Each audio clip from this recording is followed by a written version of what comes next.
Thank you so much to all of you for joining this presentation. And in terms of my connection to AI and data science, so as a part of my role or current role plus previous roles, I've had to do quite a bit of statistical analysis, data science related tasks, working with creating a series of AI models for a number of different applications. And as a part of that process, it's not just creating the models, but also doing the pre-processing that was recently mentioned, as well as trying to operationalize the implementation of these data science workflows to work on mobile devices and otherwise. Now, as far as this presentation goes, there are several parts to this presentation. I'll repeat the title, Seeking Humanity Via Technology, How AI Can Be Used to Reduce Maternal Mortality. So as a part of this agenda, I'm going to provide background information on maternal mortality, identify key issues related to maternal mortality, try to provide an understanding of how AI can be used to reduce maternal mortality, highlight considerations regarding using AI to reduce maternal mortality, and try to identify some current and future work related to this topic, and more so me doing this current and future work, but there's also a lot of work being done by other organizations and individuals as well related to this topic. So let's look at first some background information on maternal mortality. So according to the World Health Organization, you have a definition of maternal mortality. So what is that definition, or more so maternal death? It's defined as the death of a woman while pregnant or within 42 days of termination of pregnancy, but excludes those from accidental or incidental causes. So just to set a baseline of what's considered as maternal death. There's another component. The other component is what other factors do we need to consider, or should we consider? So we have this definition, but it's also interesting to see what may be occurring in terms of, are there possibly regional differences, and get a high-level overview of what's occurring. So if we look at this visualization, this is a map from the World Health Organization, also known as WHO, that has information related to trends in maternal mortality from 2000 until 2020. And if you look at the legend in the lower right-hand corner, the darker colors tend to highlight the larger numbers of maternal deaths. If you look at the map, you'll see the darker colors are prominent in certain parts of the world versus others. But even in parts of the world where the number of maternal deaths are not identified as being high, there may be some additional trends that we need to explore. And as a part of that exploration, I will point out up front that I may highlight information more so related to the US because of familiarity with the data, familiarity with some of the research that's being done in this region, but also more familiarity related to the cultural landscape in terms of what is occurring with respect to maternal mortality in a particular region. So at a very high level, once again, this is a worldwide problem. Certain regions seem to have higher maternal deaths versus others. And also once we get to a particular location, and I'm going to emphasize the United States, there's variation within the United States. So according to the National Center for Health Statistics, this is in conjunction with the Centers for Disease Control. In 2018, they highlighted maternal mortality statistics that were highlighted according to racial and or ethnic groups. And in terms of maternal mortality, there is a calculation that's typically used. Maternal mortality ratio is equal to the number of maternal deaths divided by the number of live births times 100,000. If we look at this map, we see that there's a particular trend in place. So non-Hispanic Black women had the higher rate versus women in other categories, non-Hispanic white women versus Hispanic white women. Now, in terms of this particular trend, does this continue? did this continue? And if we look closely at this next slide, we'll see that this trend of disparities continues. So along the x-axis, you have the total and also the different categories. Along the y-axis, the deaths per 100,000 live births. And we also see at the top these different colors. So the different colors highlight different years. So blue is for 2018, green for 2019, and the purple for 2020. We see that there were increases in every single category. So that's troubling, number one. But number two, in the category of non-Hispanic Black women, these numbers have increased significantly. And we'll talk a little bit about some of the factors that have had a big impact on these trends. But we notice that even within a certain country, that there could be disparities. So how could we try to address this issue overall, and also try to think about ways to think about considering what to do with these disparities? So in terms of this topic, we're also going to try to identify key issues related to maternal mortality. So this is still related to providing some background information overall related to this topic. So one major theme is a question that many people ask: what are the leading causes of maternal death? And we see at a very high level, according to this visualization. This visualization, it is from the School of Nursing at Georgetown University, but this data ultimately comes from the World Health Organization, also known as WHO. And we see that in the US, the leading cause of maternal death was cardiovascular diseases. But on the other hand, in other parts of the world, there were other issues such as pre-existing conditions that were in the higher percentage. Now, one of the major themes that happens as a part of the rest of this presentation has an emphasis on the US, but there are other articles and other research that highlights what's occurring related to other regions in the world. There's another major theme to also consider. The other consideration is, does time play a factor related to these maternal deaths? And the answer is yes. If we look at this visualization, this is from the Commonwealth Fund, we can see that it looks as if that we have a very large percentage of maternal deaths during pregnancy. Maternal deaths around time of delivery tends to be significantly lower, but postpartum maternal deaths, so up to 1 year after the pregnant person has given birth, we have 52% as the time in which these deaths occur. One of the reasons why I point out this information is to highlight that for these deaths, in a number of articles and other citations, not only is this identified as highlighting that these deaths were preventable, but also to highlight that there's an aspect of monitoring that could occur after a pregnant person gives birth. And also, in some cases, possibly before. But according to these percentages, looks like a large percentage of maternal deaths have occurred postpartum.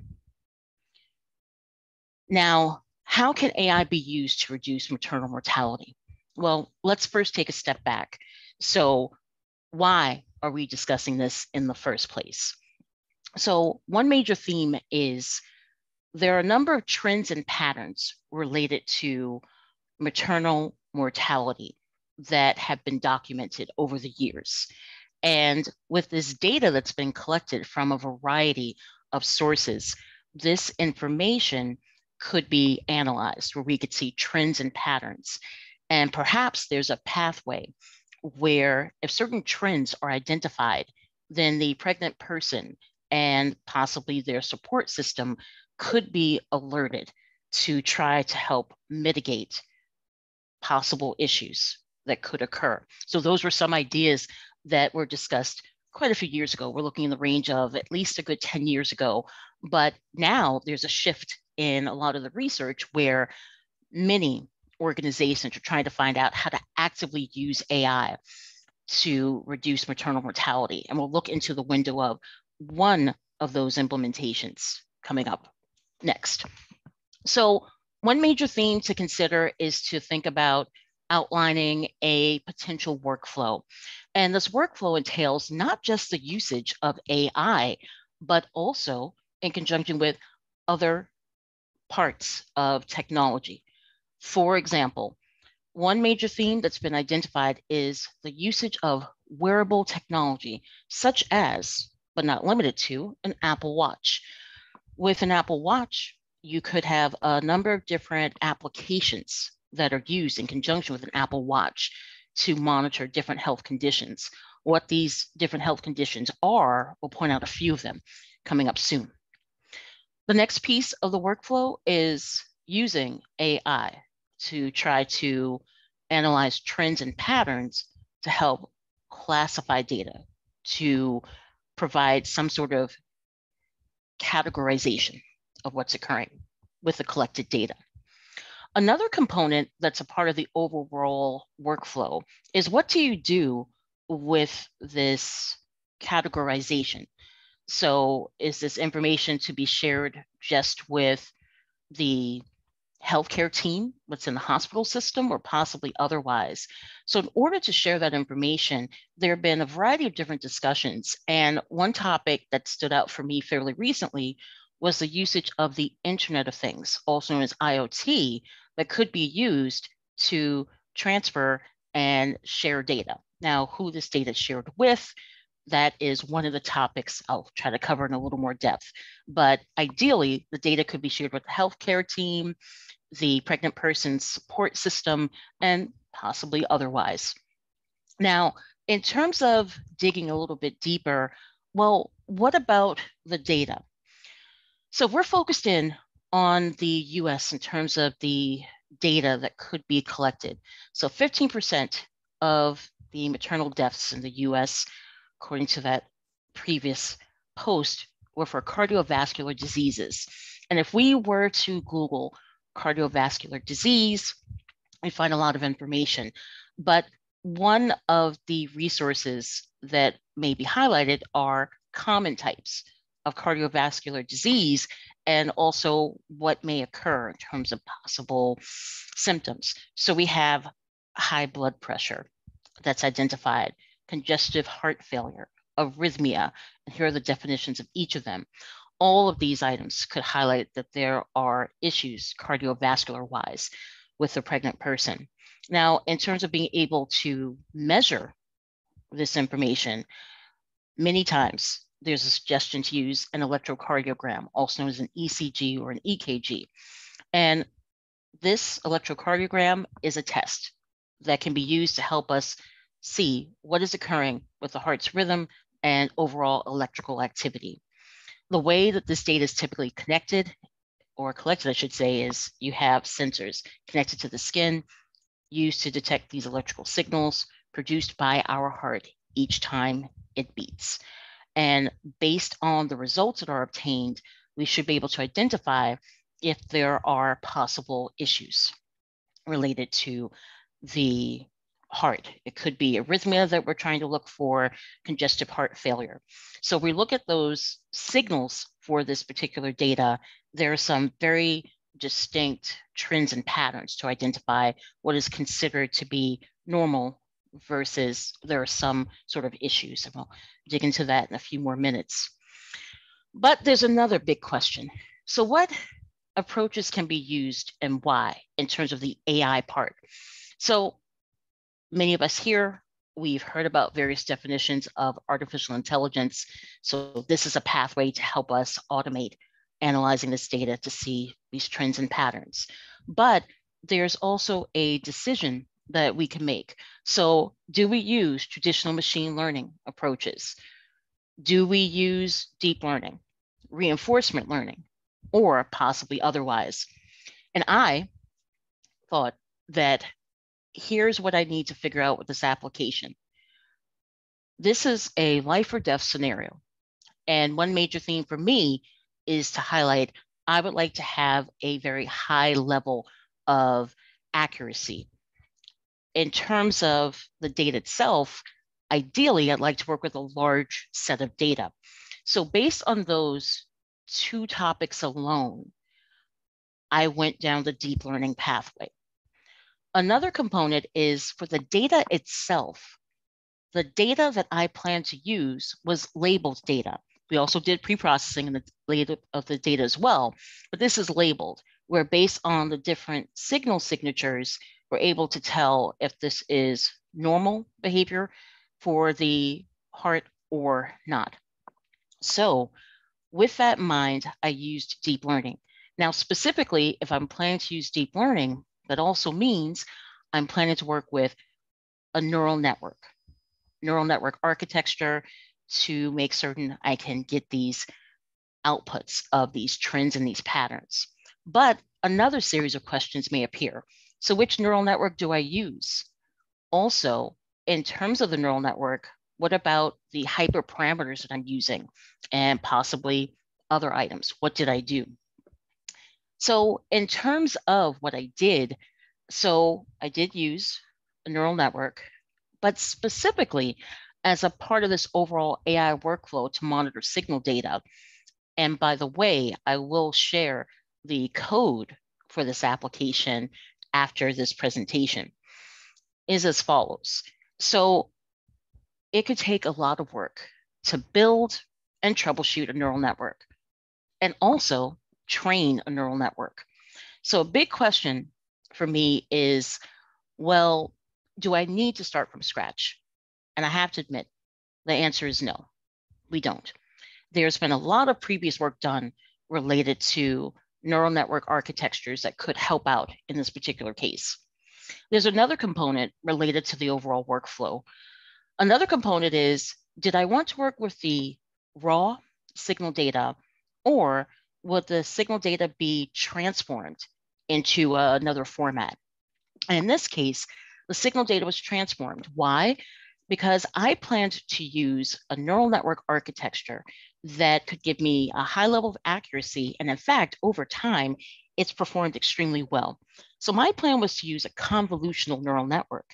Now, for this convolutional neural network, this is typically used with image data.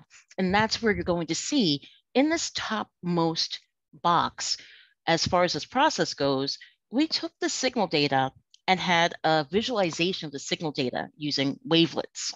Wavelets is a signal processing technique where we could visualize the output from the wavelets. And after visualizing the output from the wavelets, this could be treated as an image. And we had a series of training images of different wavelet representations of signal data from different categories. What were the categories? I have them here at the bottom. So NSR, normal sinus rhythm, arrhythmia, ARR, and congestive heart failure, CHF. After taking this training data, my goal was to train a neural network, this convolutional neural network, to see if it could identify from those different wavelet transformations what was happening with the collected data. Now, in terms of the collected data and this trained model, and this was tested over quite a few different timeframes over several months, the accuracy levels were quite high. In fact, the lowest accuracy level I'd noted was 95%. Highest was up to about 98.29%, or roughly that value. So if my criteria is to get a high level of accuracy, I have that. But that was with our training data. What about test data? So this diagram at the bottom highlights, okay, we now have this trained model. So we have a new signal. We transformed this new data. That's the input to this pre-trained model, and we were able to classify. Those classification outputs in terms of accuracy were also high. So the range was from that same range as before, actually from 95% to about 98% in terms of accuracy. Now there's another piece that I also like to highlight related to the neural network. I did not start from scratch. I knew I was going to use a convolutional neural network, and I wanted to make certain I was working with image data. So I actually made use of AlexNet. AlexNet, it's a very popular neural network to help classify images from several different categories. These images, though, are typically of everyday items, not related to wavelet transformations of ECG data. So what was used process-wise, I used transfer learning to make certain this neural network that I had as this very powerful foundation could be modified to recognize, to be retrained to recognize these visualizations of data from these three categories. And it seemed to work well according to the accuracies that were provided. Now, there are a few items to think about related to this overall application. So we have the workflow listed here, seemed to work well, but what about some of the other pieces as a part of this application? So one item is for the neural network architecture, as quite a few of us may know, it can be quite time consuming to work with a neural network in terms of not only training the neural network, but even looking at, let's say, parameters for each of the layers. So the reason why deep learning was used is because I wanted to leverage a few items. So one item was for each of these layers. And by the way, the usage of the word deep is because of the number of layers as part of the network. And within each of these layers, you have mathematical operations that are being performed, where if you have image data as the input, each of those layers provides information about features that we can use from each of these images to help us ultimately with this classification that we're trying to perform. Now, in terms of working with a neural network, this could be done programmatically. This could be done in a variety of tools. But one major theme that happens with neural networks, especially, is they can be quite large. This neural network, because I used AlexNet as a foundation, it only had 25 layers. But if we look at a number of applications, many other applications have neural networks with a larger number of layers. Now, what do I mean as a large number? It's very relative. Well, could have had hundreds of layers. So why do I bring this up now? So tool-wise, I use a tool called the Deep Network Designer, where it allows me to graphically visualize the layers within a neural network. I can make changes to the parameters interactively. I could also generate code from this tool if I needed to automate the process of possibly training the neural network, making some changes as well. So this visualization that you're seeing here, you have the tool in the background, that Deep Network Designer, but you also have the layers at the beginning of the neural network and also towards the end, just to highlight that these are the layers. These are probably some common layers if you use neural networks that you possibly have seen and used before. Now, at a very high level with this neural network architecture, there weren't a lot of changes that I made to the AlexNet Foundation, but I did make a few. So one of the changes was related to the dimensions of the image data.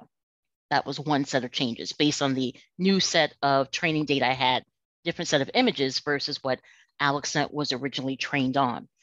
Another theme that I needed to explore as a part of this neural network is for these final layers where the classifications took place, how many categories was I looking to have? I was only looking to have 3 categories versus there's 1,000 categories associated with AlexNet. So I had to make a few changes towards the final layers to make certain I only need 3 categories as my output from this neural network. And there were a few other changes related to some hyperparameters as well. Now, why did I change the hyperparameters? Why would we make other changes in general? Well, as an overview of this output, it's a snapshot of this output.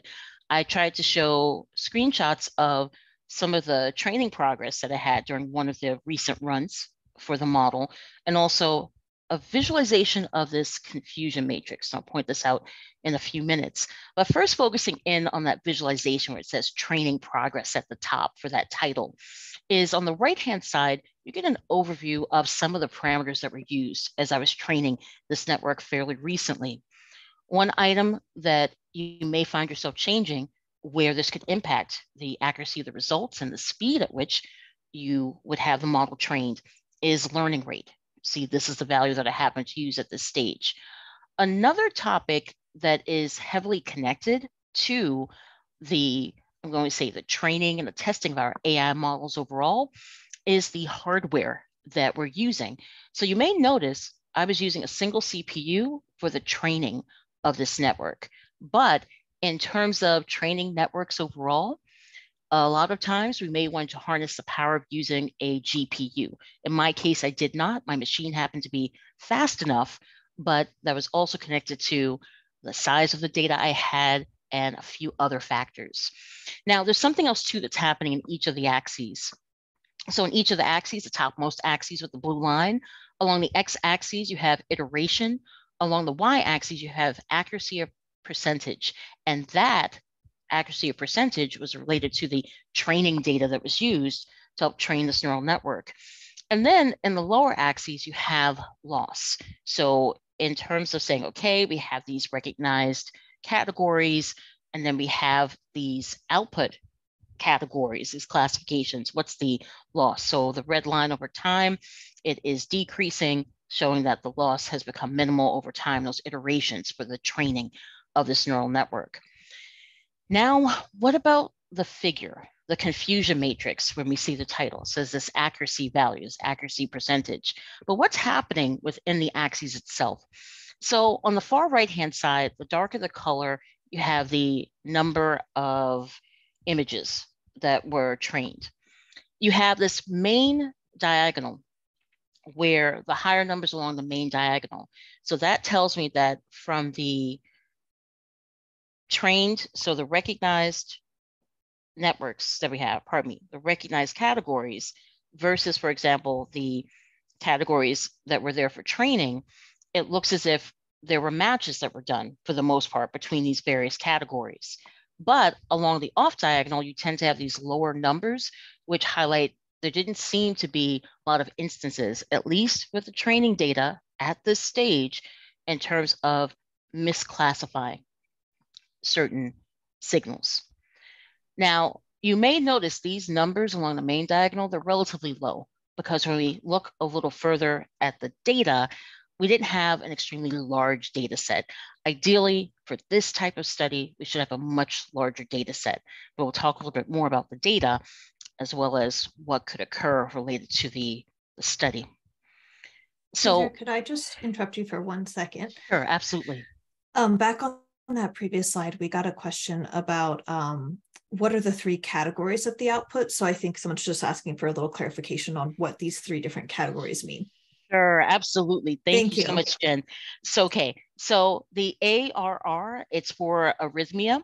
So if someone has arrhythmia in terms of their heart function, you have congestive heart failure for CHF, and you have normal sinus rhythm. So this is the normal category, so to speak, for the heart behavior. I hope that helps out.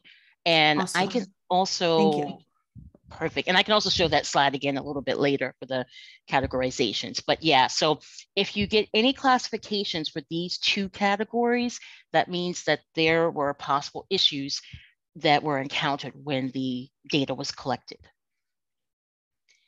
Now, for considerations regarding using AI to reduce maternal mortality, there are a ton of considerations, and we're only probably going to be able to hear about them at, I'd say, a very high level.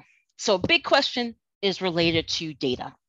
And the question that some of us may have, well, where does the data come from? And a big question for me personally, is it documented? So the data that was used for this particular example actually comes from a very well-known website, PhysioNet, and it's a research resource for a variety of different complex physiological signals.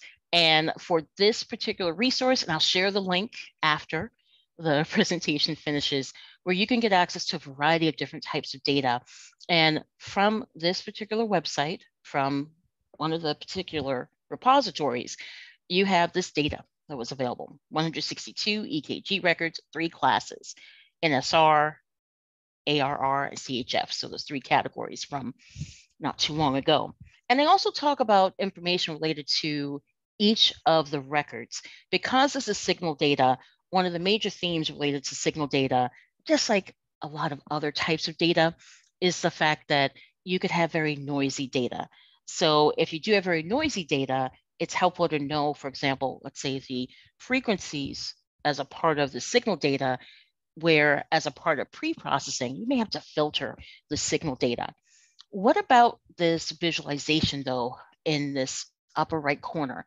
So each of these axes represent these visualizations of these different signals that were obtained that are connected to each of those categories. So if you have an NSR signal, this is what it would typically look like, CHF signal, and also you should have the ARR signal at the top and the topmost axes. And what was also helpful about this website, not just being able to get access to this data, but also the data is documented in terms of a variety of other pieces of information besides, for example, that each record has X number of samples and it was sampled at a particular frequency. But this still brings up even more questions, I feel. And here are these questions. So there are a variety of other concerns related to not just the data, but also potentially the application as well. So we were mentioning, okay, let's get access to this data. But if we're trying to work with data for a particular population or populations, well, here's one consideration. I mentioned earlier, you saw my slide, where, at least in the United States, Black women have a high number of maternal deaths, large percentages of maternal mortality rates. So in terms of getting access to data from specific groups, what approaches are being used? The other component too, that I'm hoping we're considering, is there are so many factors as to why we may not be able to get that data. If we think about it, for a number of people in certain communities, and once again, shifting to the United States, well, this actually is an example of a surveillance-related application. So for certain populations, will people from those populations want to provide their data, especially if they've had previous negative connections to the healthcare system? Another major concern related to data: what about the security of the data? Is this data only being used as intended? Who is getting access to this data? Is that being done in a transparent manner? In addition to the data, what about the AI part? So in terms of our AI models that could be used for this application, well, who is involved with the design decisions for these models? Who is testing these models? Another item is, in terms of these models, even though at a high level it may seem, okay, we've made this decision, it's clear to this particular research group, but are we documenting what we're doing in terms of these AI models, not just from the building of these models, but also what parameters we're using? Why are we using certain parameters and other related topics? Another major theme is who is a member of these various teams.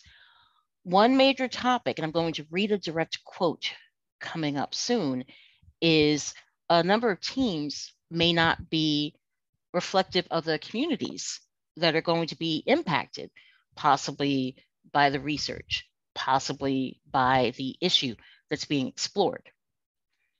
And in terms of trust, I know we've heard about terms such as trusted AI, ethical AI, and other related terms, which we should be mindful of. But in terms of this overall category of trust, we do need to think about for potentially vulnerable populations, what can we do to not only possibly acquire data, but also to have some sort of way to obtain feedback. There's a quote that I have as follows.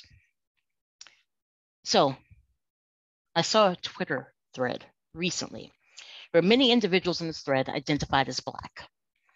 And many, we're talking about healthcare. And one of the major themes is many of the individuals in that thread highlighted that they noticed an empathy gap when seeking medical attention. And here is the quote that really, I think, connects to this title of this presentation. The person wrote, "We are not safe with doctors who don't see our humanity." And it brings up the question, does and can technology fill that gap?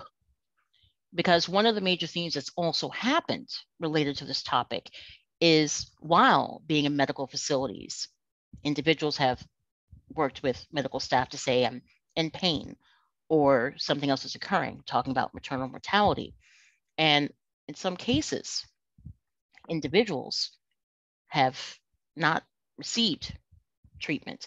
There are many articles where high profile women have spoken about this topic, Serena Williams, Beyonce, and quite a few others. In terms of what's happened with their maternal experiences, they have not died, but in terms of what occurred in some of their cases, whether they spoke about preeclampsia, which is another condition related to maternal mortality, or their treatment in terms of being in a medical facility.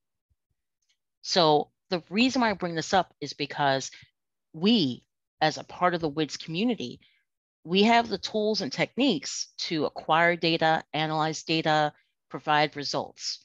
This is helpful, but also let's be mindful of other concerns that are connected to this research and to this work that each of us are doing. Speaking of work, these are some ideas and plans for potential current and future work.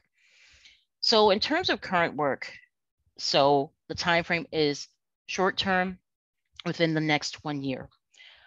I would like to take this code that's currently running on laptops and try to run this code on a mobile device, namely something like an iPhone or possibly other phones. Why? Because one of the major themes that stands up for a lot of the current research related to this topic is, once again, many pregnant people, once they leave a medical facility, that's where there's a time where there are issues that could occur, where the shift in the healthcare is now more so focused on the child or children versus the pregnant person. So is there a way where a mobile device could be used with a particular app or series of apps, could be an Apple Watch, where we can monitor what's possibly occurring related to the heart function of the pregnant person, monitoring blood pressure, and possibly other measurements.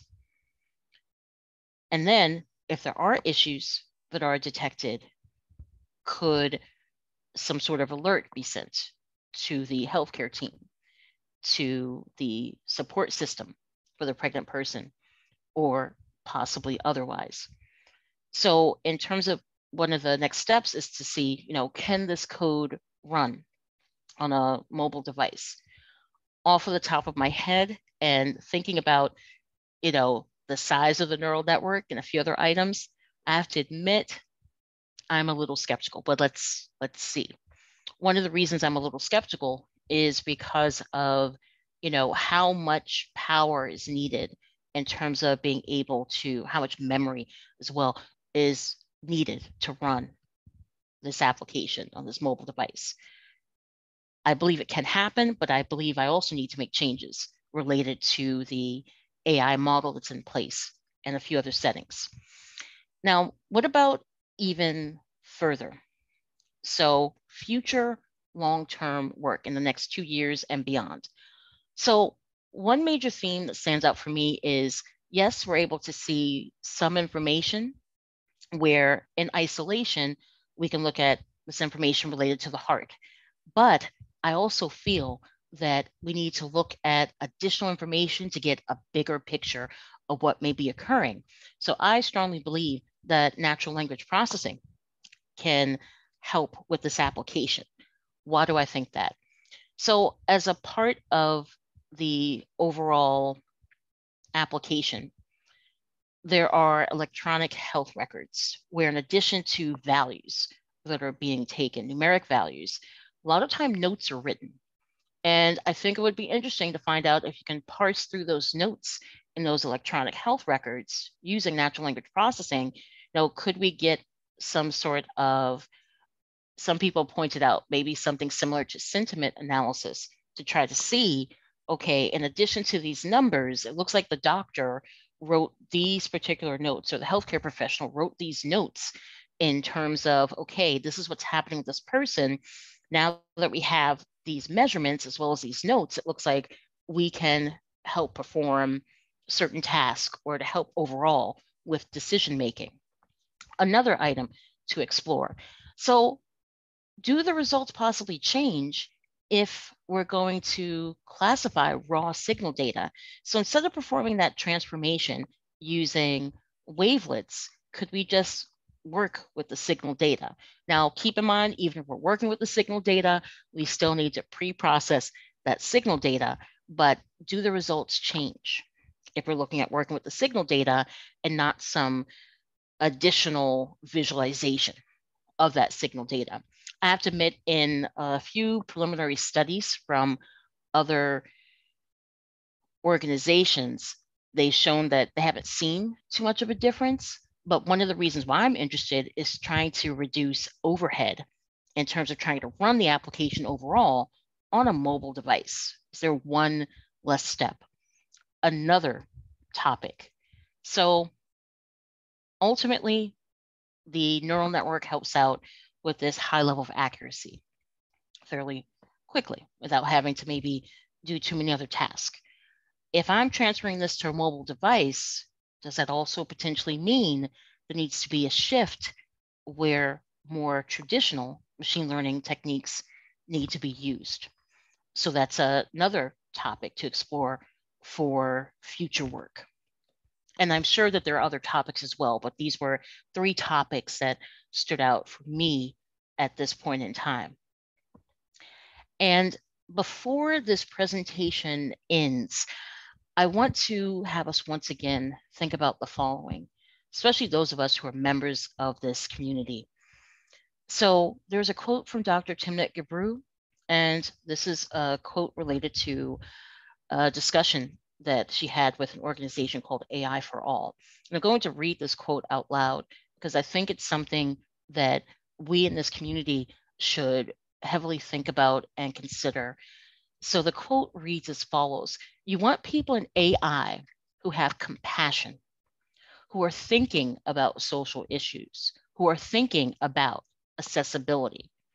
So keep in mind, anytime we're working with data, when we see these results related to certain topics, this topic, maternal mortality, there are human beings that are a part of what we're doing.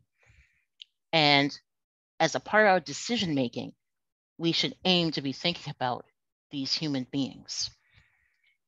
And with this in mind, just to highlight a summary of what we covered. So I provided some background information on maternal mortality at a very high level, identified key issues related to maternal mortality. So what are the causes of the maternal deaths, as well as the prominent time frame that tended to occur related to these maternal deaths. Provided an overview of how AI could be used to reduce maternal mortality. So the final piece is, once again, once these trends and patterns are identified, is to be able to alert individuals on the healthcare team, the support team, or otherwise, to say, okay, we need assistance. Considerations regarding using AI to reduce maternal mortality. So in a number of articles, books, presentations, thinking about topics such as ethical AI, trusted AI, fairness in AI, there's a lot of discussion related to the data. But in addition to the data, thinking about the models that are being created, the decision-making related to the data and the models, the makeup of the team, but also thinking about the aspect of trust, not just related to the AI, but in this case, related to the communities who are connected to certain topics in this case. And also, there was an overview of potential current and future work that I'm hoping to explore related to this topic. And with this in mind, I want to say thank you very much for your time. I hope you found this informative, and I can share some links in the chat, but I'll also share with Jen and the rest of the WIS workshop team. So you'll have a copy of the presentation, send a copy of the code, as well as any links. So with that in mind, thank you so much for your time, and I'll stop sharing.